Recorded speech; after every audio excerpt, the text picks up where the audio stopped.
more appreciation. People on the job will tell you a little more. They'll give gift cards. They'll do things for the employees. But then we sometimes don't even appreciate each other. Amen. Then the third thing he does, he rebukes the church. He tells them what now that I told you what you're doing right, now I need to let you know what we need to get straight. Sometimes it's, rebuking is not always a bad thing. We just don't like the word. The word rebuke sound harsh, but it's just corrections. It's getting you right. It's just getting you on the right track. It's keeping you from falling into the ditch. It's keeping you from making the mistakes that I made. That's why you always want. That's why your testimony is good. That's why we need to talk to our young people, try to keep them going. Sometimes you might not think they listen. They're listening. They're listening. They just sometimes it's just a little stubbornness with them, and it's just the way the world is. They just then got some spirit in them that they don't think they look like they're paying attention. I had to look like I was paying attention. Man, I better not sit up there looking off, and man, don't you hear me talking to you? And you better make eye contact with me. But nowadays, man, kids, I hear you. Got the head working them thumbs talking about I hear you. You don't hear nothing I'm saying. But you make them then, lock them in. They're catching the right things, though. We can't get tired of letting them know how to live right. Amen. So then he rebuked the church. Then the fourth thing he did, he exhorted the church. He gave them encouragement. I know some of us, after we got rebuked, then your parents will tell you what you can do. You're still doing good. We gotta encourage each other. We gotta build each other up. Then that fifth thing he did, he gives a promise to each of the churches. He gives a promise. So what we're gonna do, we're just gonna go through this one church on tonight, because this church pretty much represents where we are. It represents the state of the churches in America. Just on today, the Dallas police is when they had to raid the Catholic diocese. I mean, when the police got to come raid the church, we live in a rough time. And then the church got to get up and try to, make excuses. Just clean house. What's wrong with cleaning house? What's wrong with doing the right thing? We get so locked into friendship and who this person is and who that person is instead of serving God, instead of making sure God's house is doing the right thing. But when you're in an organization like that and it's all about money and it's all about this and that, it's a whole different thing going on. But we're going to go to the church of the Laodiceans. We're going to start in that 3rd chapter of the book of Revelations. We're not going to be here long. We're going to get in here, but we're going to figure out a few things. And go to verse 14, please, Rita. Amen. Amen. And unto the angel of the church of the Laodiceans write. Now, what he's doing, he said, listen, I need to talk to the head of the church. I need, listen, if the head can get it right, then the rest of the body usually follows. Usually. Sometimes you get that arm that just won't act right even though the head doing good.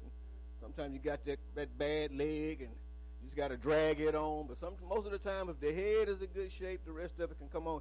You can press your way. If you got a mind to do things, the rest of your body just come on pretty much follow order. If you want to do something and you done got it in your mind, this is what I'm going to do, this is how I'm going to live, your hands will stop rolling joints. You won't be stealing. You ain't going to start stealing no more because you done got your mind made up. Your feet will come to church instead of going over somebody's house they don't need to be going over. Places they don't need to be going. So I need to get the head right. I need to talk to the angel of this church. Read. These things saith the Amen. This is what he did. He describes who he said he is. These things saith the Amen. Jesus said, I am the Amen. Amen. When a preacher's preaching and you say amen, you agreeing, you saying that is true. So Jesus said, I am true. I'm the true life. I am the truth. In John 14:6, he said, I am the way, the truth, and the life. No man cometh to the Father but by me. In today's society, they don't want to hear that no more. They think there's all sorts of ways to get to heaven. And if we sit and say there's only one way, they look at us really weird. They look at us like it can't be so, because they'd have taken themselves so far away from the Bible. The world really don't even know what the Bible means anymore. They don't even read it anymore. Some people have never read it. because of the lifestyle that the generation before them that raised them. When the generation that rose that knew not God, their children are not going to know God. Their children's children are not going to know God. So you can get 3-4 generations deep really fast. It don't take long because they're having babies faster. Yeah, you got great grandmothers at 45. Yeah, they ain't messing around. It's things are going so much faster. None of these kids is brought up in church, and then we wonder why they act like they act, why they do like they do. They have not been taught. We gotta hold the foundation. We gotta hold each other accountable. Ain't nothing wrong with holding each other accountable. Call somebody when you haven't heard from them. You got their number. If it was something else going on, if you want to go somewhere else, to the mall or to a movie, you'll call them. Ask them why they ain't been at church. Ask them they're all right. Anything I could do for you. Amen. Jesus said, I am the Amen. John 8:32 said, and ye shall know the truth, and the truth shall make you free. If the Amen is the truth, Jesus is the truth, and the truth is what's going to make you free. You're not going to get free any other kind of way. You're going to stay bound. You're going to stay locked up if you are not following Jesus. Jesus is the answer to all our problems. A lot of people have stopped preaching Jesus. They preach Bible. They preach God. They preach philosophy. They preach denomination. But they don't preach Jesus because Jesus is not a popular thing to preach these days. And Jesus is pretty much went out of style, as the young people say. We don't do that no more. Y'all still doing that over there? That's what they'll say. People just is not, I mean, they use the Lord's name in vain in all kind of ways.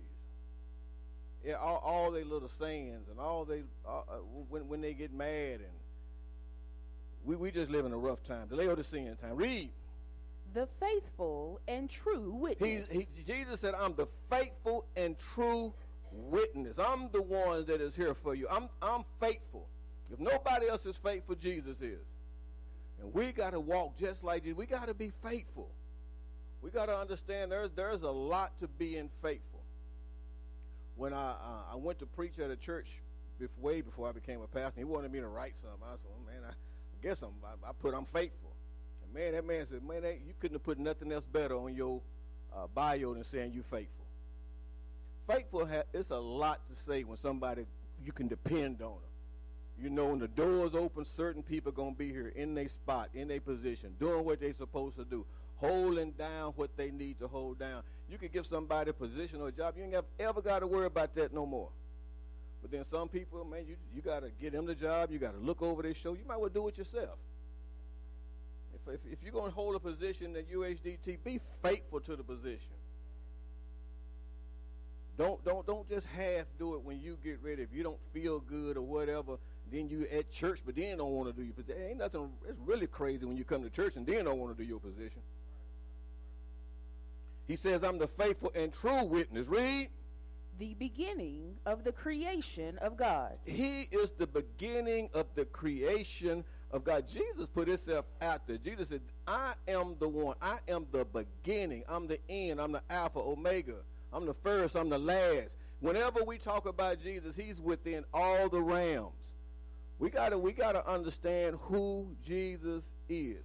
Give me quickly. John 3, 1 through 3. Is that 1? John 1. 1 John. Sorry. John 1. John 1. John 1 through 3.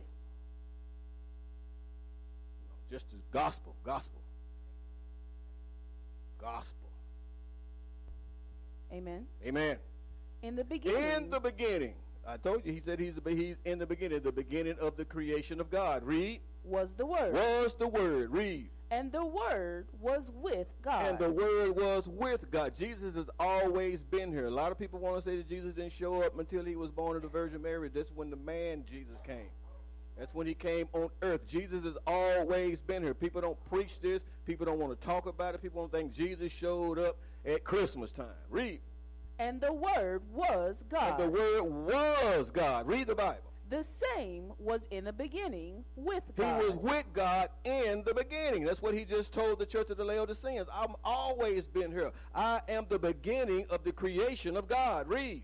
All things were made by him. All things were made by him. The great creator. Read. And without him was not anything made that was made. Nothing that's on this earth that reproduces itself. Everything was made by Jesus. Let's go on back to Revelations.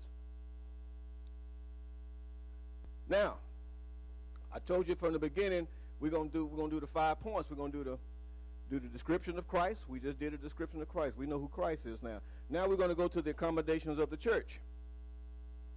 And sad to say, there's no accommodations of the church. He had nothing good to say about the church of the Laodiceans. Nothing. He says that the church of Ephesus was a hard-working church that hated evil. He said that the church of Smyrna is a church that perseveres because it withstood suffering and poverty. He said the church at Pergamos is a church that stood fast in the midst of a demonic culture. He says the church of Thyatira is a church that had faith and patience. He said the church of Sardis is a church that was watchful and didn't compromise. And he said the church of Philadelphia is a church that kept the word and didn't deny Christ. But the church of the Laodiceans, he had nothing good to say. And if you part of the church of the Laodiceans, Jesus has nothing good to say about you. We part of one of these churches, believe it or not. Does Jesus have anything to commend you about? What about your steadfastness, your prayer life, your witnessing, your attendance? How you're praying for each other, how you're looking out for your brothers and your sisters. What are you just a member that want to be a help in the church wherever you need it? Sometimes people need a position. No, you need to find you a spot. Sometimes tell Deacon Taylor, no, let me vacuum today. Somebody's in the back when we have a cookout or homecoming. No, I'm going to stay late this time, and I'm going to wash the dishes. What can he say? Anything good about what you're doing? Is there anything that Jesus could say, you know what, I can see what you're doing? But if you're part of the church of the Laodiceans, the Bible says he has nothing good to say about you. Then we move right on to the next point, where he begins to rebuke the church. Read verse 15. I know thy works. He said, I know your works. You know what? He's watching all the time. The eyes of the Lord are everywhere. Don't ever think when you leave this church and go and do something that ain't nobody watching you. God and Jesus is always watching you. You have to live holy outside these walls. You got to live holy at home. You got to live holy on the job. You got to live holy when you by yourself. You got to make this flesh obey you. And sometimes that means going by yourself and just do nothing. No, I'm just going to sit right here and I'm going to just pray. And you're not going to do nothing. I don't care what you desire. I don't care what you want. You got control of the flesh if you just put your mind to it. But we just give in to the urges of the flesh. And we can't do that, because when you start giving in, then the flesh gets stronger and stronger. Now you have no control. Now you're doing something you really didn't want to do. You got to stop it at the beginning while you got the power. Boy, if you get on the roll, that's why these drunks get on one of your drunk binges and one of your crackhead binges. You don't see them for weeks. They got started. And when you get started, you can't control sin. You have no power to control sin like that. Sin is a runaway train. A lot of people want to think that I could just do a little bit, dip and dab here. No, that don't work over here. You got to live holy. I know your works. Read. That thou art neither cold nor hot. Man, you're not cold and you're not hot. You somewhere in the middle.